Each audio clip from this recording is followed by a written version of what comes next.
تک نہیں ہو پائی.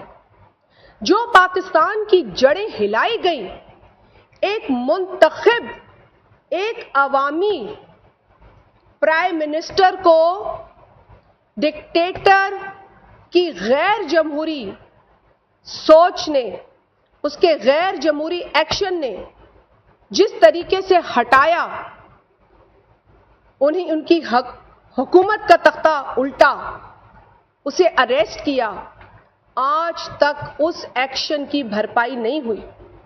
پھر جتنا ہم آج رونا روئیں، جی یہ ہوا، وہ ہوا، وہ ہوا، یہ ہوا، کہانی شروع 5 جولائی سے ہوتی ہے. اصل حقیقت یہ ہے کہ کہانی شروع 5 جولائی سے ہوتی ہے اور 5 جولائی کے بعد ہونے والے اندھیرے آج تک ہم نہیں مٹا سکے.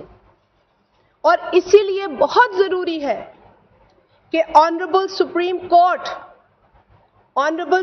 کورٹ جو یہ کہہ رہی ہے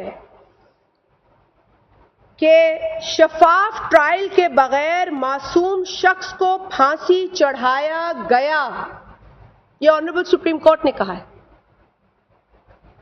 تو جس آنریبل سپریم کورٹ نے یہ کہا ہے، اس آنریبل سپریم کورٹ سے ہم یہ گزارش کرتے ہیں کہ اس سزا کو کالعدم قرار دیا جائے. اس غلط ٹرائل کے نتیجے میں ملنے والی غلط سزا کو بھی آپ بلیک سینٹنس کہیں، اسے کہنا پڑے گا.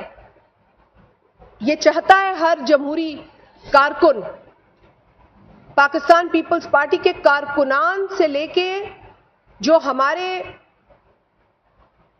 لیڈرز رہے، وہ منتظر رہے کہ ہمیں کورٹ سے انصاف ملے.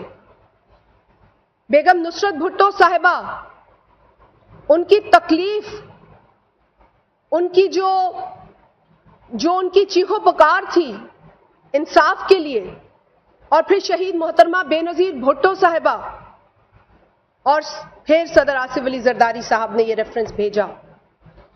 اور آپ نے دیکھا کہ اس ریفرنس کی جو ہیئرنگ تھی اسے متواتر شہید ذوالفقار علی بھٹو کا نواسہ اور پیپلز پارٹی کا چیئرمین جناب بلاول بھٹو زرداری وہ سننے جاتے رہے، وہ ان پروسیڈنگز کا حصہ بنے.